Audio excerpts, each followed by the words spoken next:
パパとママがおばあちゃんのことを荷物だって言ってたよ。私の手が止まりました。鉛筆を持つ指先がかすかに震えているのがわかります。冬休みのある日の午後、私は暖かいリビングで孫の宿題を見ていました。7歳の陽太は算数の問題に真剣に取り組んでいて、その姿がとても愛おしく感じられます。おばあちゃん、この計算合ってる？合ってるわ。陽太が顔を上げて私を見つめました。その瞬間、無邪気な表情のまま、先ほどの思いもよらない言葉が飛び出したのです。ねえおばあちゃん、知らないの？パパとママがおばあちゃんのことを荷物だって言ってたよ。そうなの？知らなかった。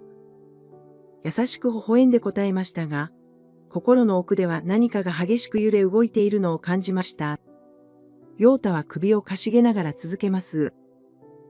昨日の夜パパが母さんはもうお荷物だからって、ママもそうよねって言ってた。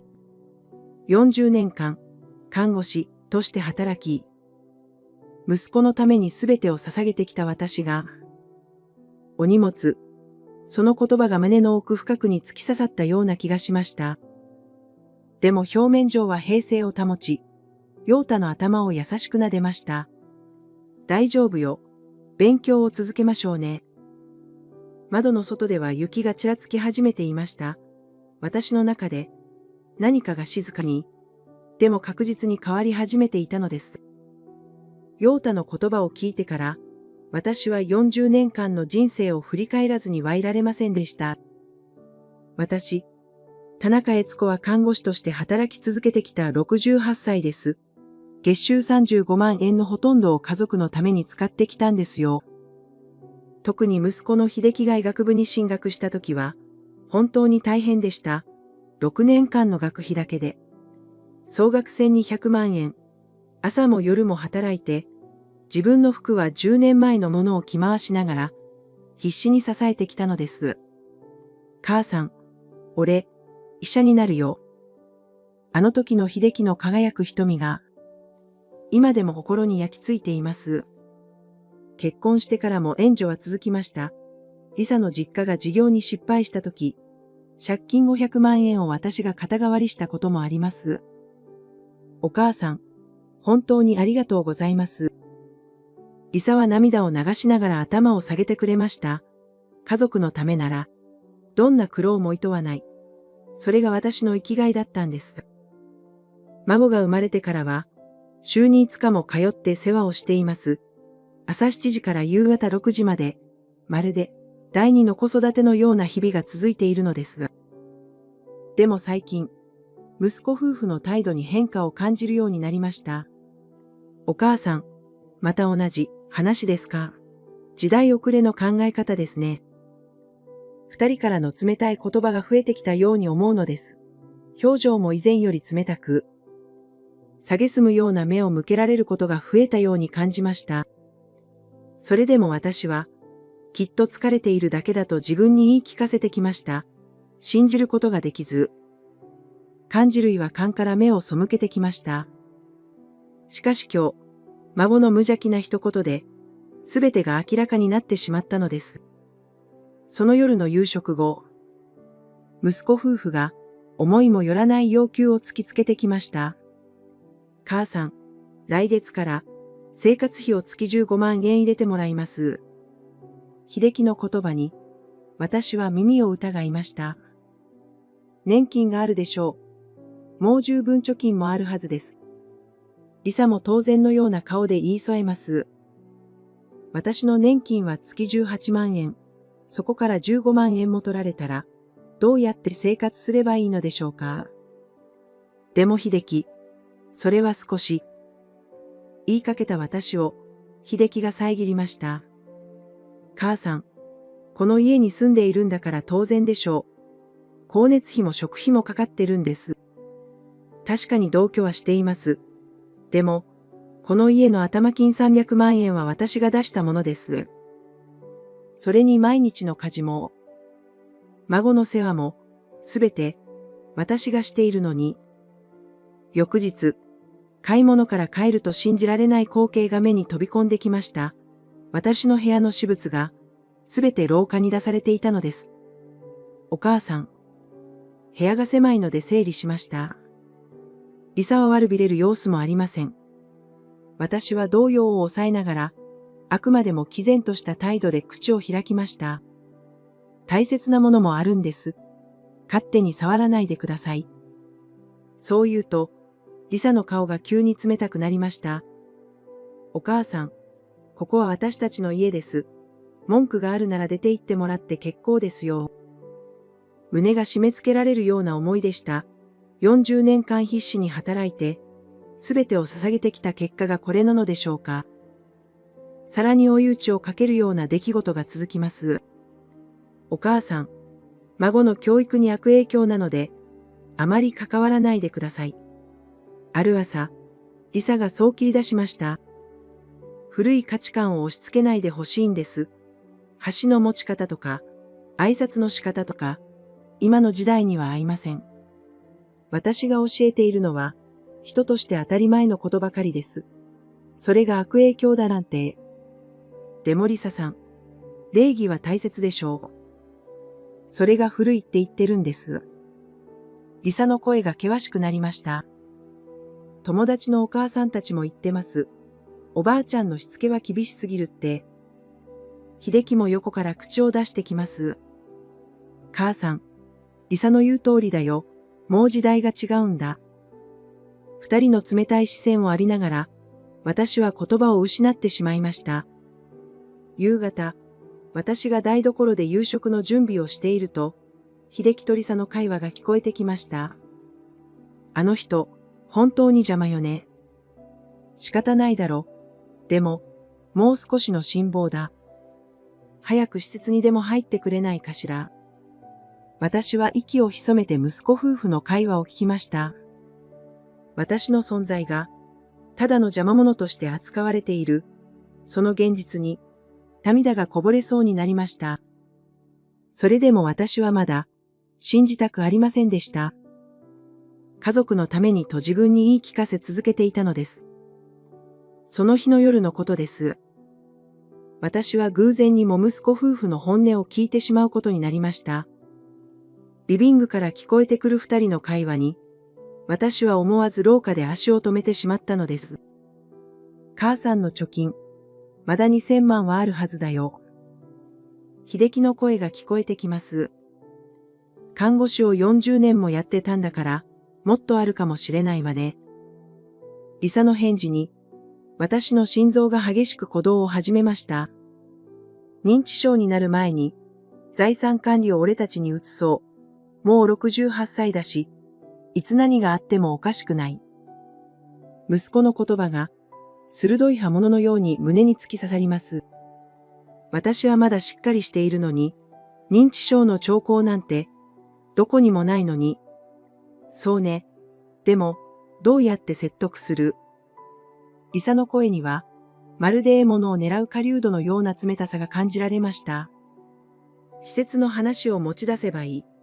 安心して老後を過ごせるって言えば、きっと財産管理も任せてくれるさ。秀樹の言葉に、リサが同意するような声を出します。月々8万円くらいの施設なら、母さんの年金でなんとかなるでしょう。あ、残りの財産は全部こっちで管理する。家のローンも残ってるし、子供の教育費もかかるからな。私は壁によりかかりながら、震える手で口を覆いました。声を出したら、きっと叫んでしまいそうだったからです。正直、もう限界なのよ。リサの声が続きます。毎日あの人の顔を見るのも嫌。早く出て行ってほしい。まあ、もう少しの辛抱だ。施設に入れちゃえば、会うのは月に1回くらいで済むだろう。秀樹の言葉は、まるで私が荷物か何かのようです。それにしても、よく今まで我慢したわよね。私たち。リサが大きくため息をつく音が聞こえました。お荷物を背負って5年間、本当に大変だった。お荷物、また、その言葉です。陽太が言っていた通り、私は本当にお荷物として見られていたのです。でも、後に3年の辛抱だよ。秀樹の声に何か恐ろしい響きが含まれているように感じました。施設に入れて2、3年もすれば、言葉は最後まで聞こえませんでしたが、その意味は痛いほど理解できました。そうしたら遺産が全部入るものね。リサの声は、まるで宝くじが当たったかのような明るさです。新しい家も買えるし、車も買い替えられる。母さんの土地も売れば、かなりの金額になるはずだ。私は涙が頬を伝うのを感じました。でも、不思議と悲しみよりも、静かな怒りが心の底から湧き上がってくるのです。ところで、通帳と会員館の場所は把握してる。リサの質問に、秀樹が答えます。大体はわかってる。母さんの部屋の金庫に入ってるはずだ。暗証番号は、それはまだ、でも、きっと俺の誕生日とかだろう。二人の会話は、まるで泥棒の相談のようです。私が生きているうちから、もう財産の分配を考えているなんて。早めに手を打たないとね。最近、詐欺とかも多いし。リサの言葉に、思わずにが笑いがこぼれそうになりました。詐欺師は、もっと身近なところにいるようです。そうだな。来週にでも、施設の見学に連れて行こう。いいわね。私も一緒に行くわ。優しい嫁を演じないと。二人の笑い声が聞こえてきます。その笑い声が、私の最後の希望さえも打ち砕いていくようでした。でも、その時、秀樹がさらに恐ろしいことを口にしたのです。実は、母さんの生命保険の受取人も、確認しておかないと。あら、まだあなたの名前になってるんじゃない。多分な。でも念のため確認して、もし違ってたら変更させよう。私の全身に鳥肌が立ちました。生命保険の話まで出てくるなんて。保険金はいくらぐらいかしら。確か1000万円くらいだったと思う。母さんが若い頃に入った就寝保険だ。それは大きいわね。ローンの残りも一括で返せるじゃない。まるで私がもういないかのような会話が続きます。私という人間の価値が、お金という数字だけで測られているようでした。施設に入れたら、認知症の診断書も取っておこう。秀樹の提案に、リサが疑問を投げかけます。でも、お母さん、まだしっかりしてるじゃない。医者なんて、金を積めば何とでも書いてくれるさ。俺の知り合いに頼めば大丈夫だ。医師である息子が、診断書の偽造まで考えているなんて、私は震える手で胸を押さえました。それなら安心ね。青年後見人にでもなれば、財産は全部管理できるものね。そういうことだ。母さんには悪いけど、もう俺たちの生活も大変なんだ。大変。私が毎月援助しているのに、何が大変なのでしょうか。私は静かに自分の部屋に戻りました。足音を立てないよう、慎重に階段を上がります。部屋に入ると、亡くなった夫の写真が目に入りました。あなた、見ていますか？小さくつぶやきながら、私は写真の前に座り込みます。私たちの息子が、こんな人間になってしまいました。私は写真の前で息を潜めて泣きました。そして同時に、胸の中で不思議な感情が育っていくのを感じました。私は深く息を吸い込み、そして決意しました。ただ、悲しんでいるだけでは何も変わりません。もう、我慢する必要はない。私には、まだ戦う力が残っているのですから。翌朝、まだ薄暗い午前5時、私は静かに身支度を整え、家を出ました。向かった先は、長年お世話になっている銀行です。開店時間の9時ちょうどに、私は窓口の前に立っていました。おはようございます。田中様、今日はどのようなご用件でしょうか。顔なじみの行員さんが優しく声をかけてくれます。全額解約をお願いします。私の言葉に、行員さんの表情が少し曇りました。全額ですか。定期預金も含めて3000万円すべてを。はい、すべてです。手続きには時間がかかりましたが、私の決意は揺らぎません。40年間コツコツと貯めてきたお金、息子のためにと思って残していたお金を、今、自分の手に取り戻すのです。失礼ですが、何か急なご入り用でも。心配そうな行員さんに、私は微笑みました。いいえ、ただ自分のお金は自分で管理しようと思いまして。次に向かったのは、信頼できる不動産会社です。実は、この土地と建物の名義は、すべて私のものなんですよ。田中様のお宅なら、立地もいいですし、4500万円は下らないでしょう。不動産屋の社長さんが、真剣な表情で査定書を見せてくれました。売却をお考えですか。はい。できるだけ早く手続きをお願いします。亡き夫との思い出が詰まった家。でも、もうここは私の居場所ではありません。新しい人生のために過去と決別する時が来たのです。承知いたしました。書いてはすぐに見つかると思います。社長さんの言葉に私は深くうなずきました。午後になると私は市内の弁護士事務所を訪れていました。ここで最も重要な手続きをするためです。遺言書の作成ですね。どのような内容をお考えですか。若い女性弁護士が丁寧に説明してくれます。全財産を〇〇看護学校に寄付したいのですが、私の言葉に弁護士さんは少し驚いた様子を見せました。ご家族はいらっしゃらないのですか。息子がいますが、私は静かに首を振ります。私をお荷物と呼ぶような息子に何も残すつもりはありません。弁護士さんは私の表情から何かを察したのでしょう。それ以上は聞かずに淡々と手続きを進めてくれました。公正証書遺言にしておけば後で覆されることはありません。それでお願いします。私が看護学校を選んだのには理由があります。40年間看護師として生きてきた私の誇り。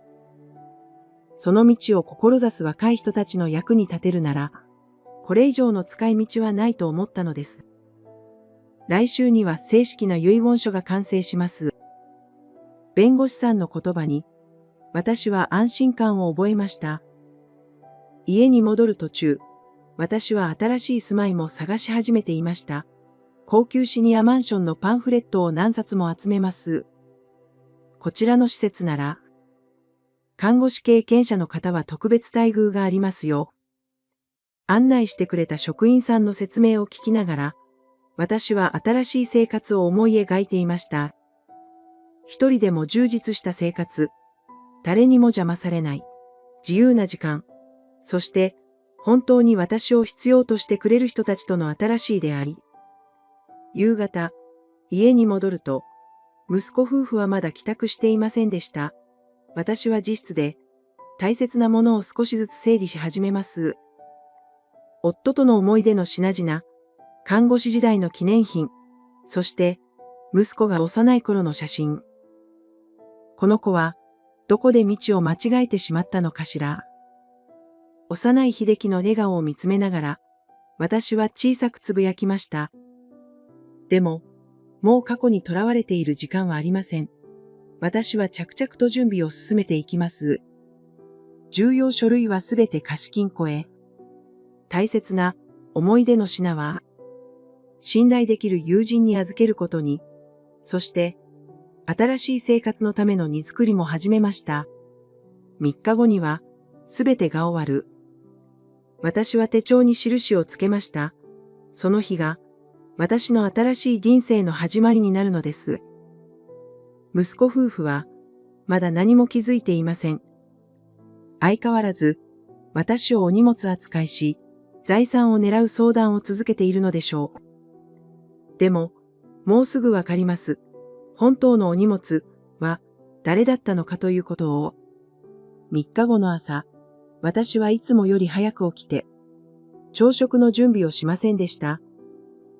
代わりに、スーツケースを持って、リビングに降りていきます。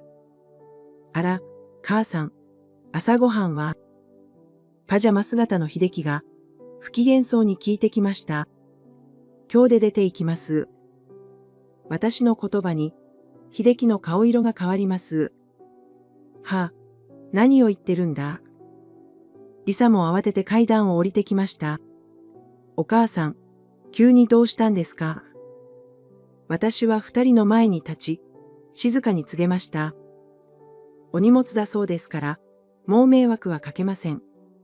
秀樹とリサは顔を見合わせます。まさか私が聞いていたとは思ってもいなかったのでしょう。母さん、それは誤解だよ。誰がそんなことを。陽太くんが教えてくれました。パパとママがおばあちゃんのことを荷物だって言ってたって。2人の顔が青ざめていくのがわかります。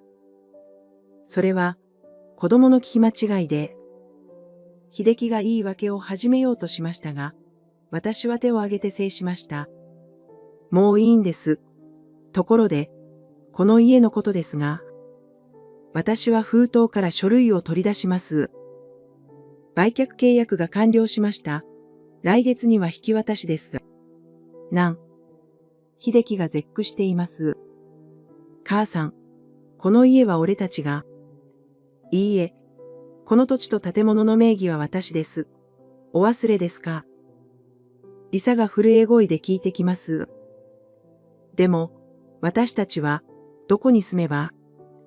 それは、お二人で考えてください。お荷物の心配をする必要はもうありませんから。私は次の書類を取り出しました。それから、預金も全額下ろしました。3000万円。きちんと管理させていただきます。3000万。全部。秀樹の声が裏返っています。母さん、それは俺たちの。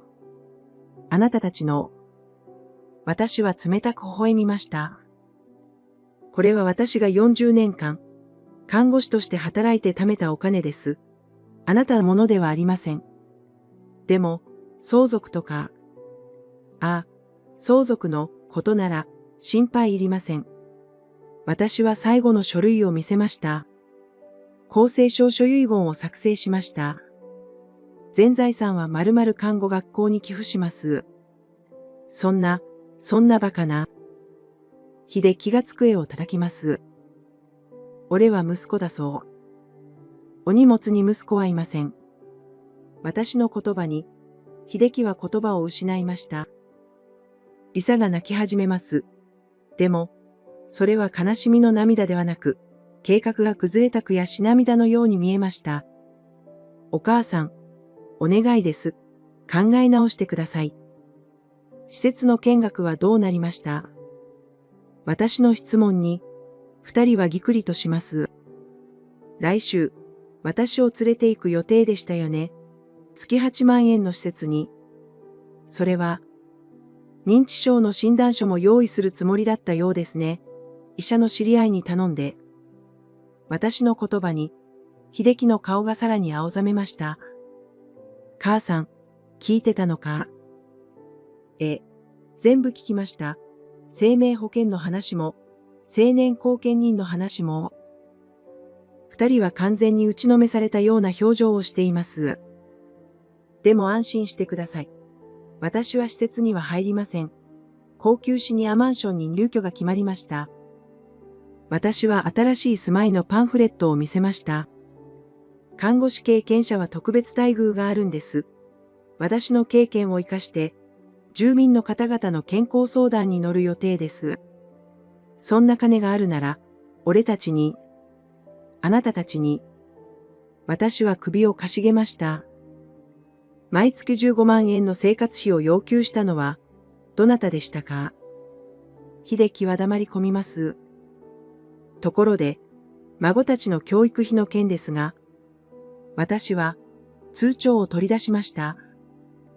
5年間で900万円、すべて私が出していました。でも、それも今日で終わりです。リサが飛び上がるように立ち上がります。習い事の月謝は、ご自分たちで払ってください。医者の給料があるでしょう。でも、ローンが、知りません。私は肩をすくめました。お荷物にお金はありませんから。秀樹が必死の形相で近づいてきます。母さん、頼む。せめて家だけは。もう契約済みです。じゃあ、せめて、頭金だけでも返して。返す。何を返すんですか？私は不思議そうに尋ねました。あなたはこの家は俺たちのものだと言っていましたよね。だったら、売却益も私のものです。リサがヒステリックに叫びます。こんなの詐欺を、訴えてやる。どうぞご自由に。私は平然と答えました。ただし、裁判になれば、あなたたちが私の財産を狙っていたことも明らかになりますが、二人は、グーの根も出ないという表情です。それから、これも忘れていました。私は小さな紙切れを取り出します。固定資産税の請求書です。年間30万円。今まで私が払っていましたが、来月からはあなたたちに請求が行きます。そんな、家がなくなれば関係ありませんけどね。私はスーツケースを持ち上げました。では、お元気で。待て。秀樹が私の腕をつかもうとしましたが、私は軽くかわします。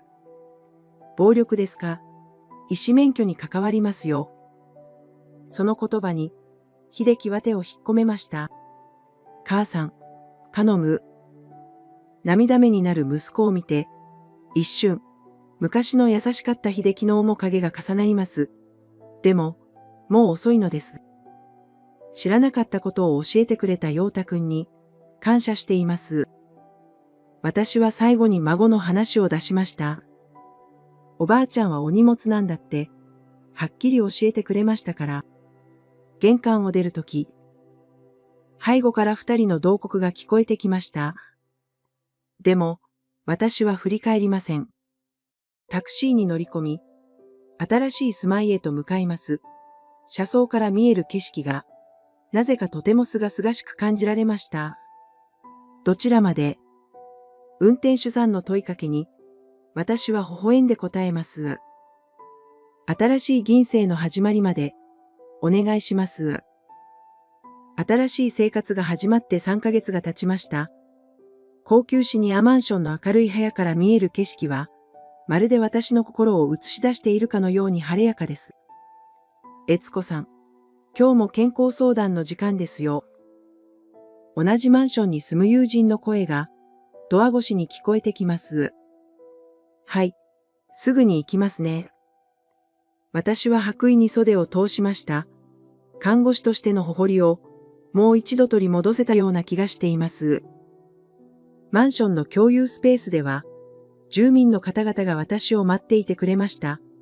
血圧測定や健康アドバイス、時には人生相談まで、私の40年間の経験が、こんなにも喜ばれるなんて思ってもいませんでした。悦子さんのおかげで、薬の量が減ったんですよ。食事のアドバイス通りにしたら、体調が良くなって、皆さんの笑顔が、私の新しい生きがいになっています。週に3回は、近くのカルチャーセンターでフラワーアレンジメントを習い始めました。昔から興味はあったけれど、家族の世話で時間が取れなかったんです。悦子さんの作品、潜水岩根。新しい友人たちとのおしゃべりも、心を豊かにしてくれます。一方、息子夫婦の状況は、先日、共通の知人から聞いた話によると、家を失い、実家の借金返済に追われる日々を送っているそうです。リサの実家の500万円の借金、私が肩代わりした分も、結局は返済することになったようですね。お母さん、お願いです。もう一度だけ。時々かかってくる電話は、すべて着信拒否にしています。お荷物に頼る必要はないはずですから。でも、心のどこかで息子のことを思わない日はありません。あの優しかった秀樹は、どこへ行ってしまったのでしょう。お金に目がくらんで、親子の絆まで失ってしまった息子。その代償は、あまりにも大きかったのではないでしょうか。ある日の午後、マンションのロビーで新聞を読んでいると、見覚えのある小さな影が現れました。おばあちゃん。陽太です。学校帰りに、一人でここまで来たようでした。陽太くん、どうしたの？あのね、パパとママが毎日喧嘩してるの、お金がないって。陽太の目には涙が浮かんでいます。おばあちゃんがいなくなってから、ご飯も美味しくないし、お家も売っちゃうって。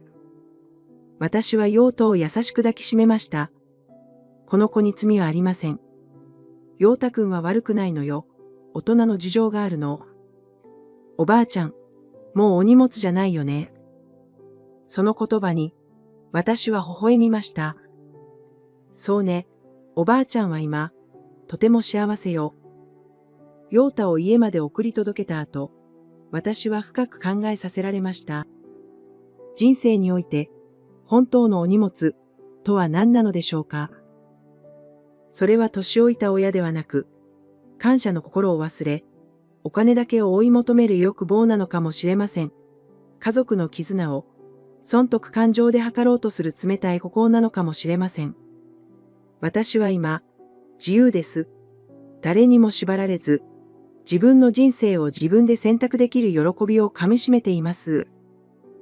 看護学校への寄付も、順調に手続きが進んでいます。私の財産が、未来の看護師たちの学びの助けになる。それを想像すると、心が温かくなるのです。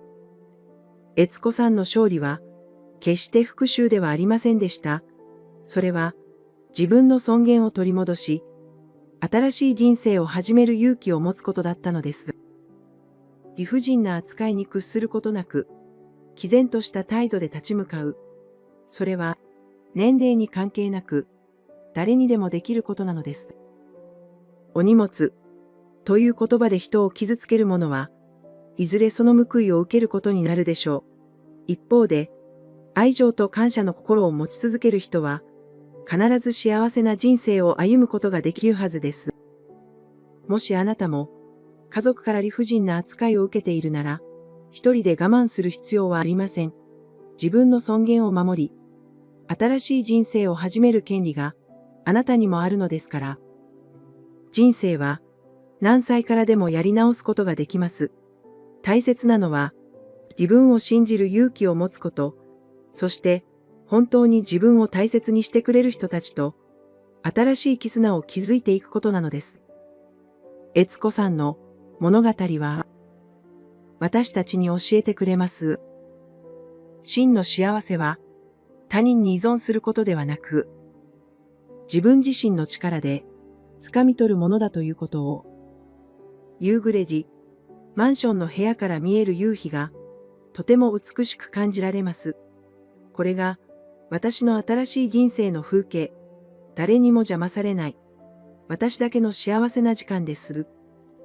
この物語が少しでも心に響いたなら、チャンネル登録、高評価で応援いただけると嬉しいです。そして、あなたやご家族の未来への思いも、ぜひコメント欄で分かち合ってくださいね。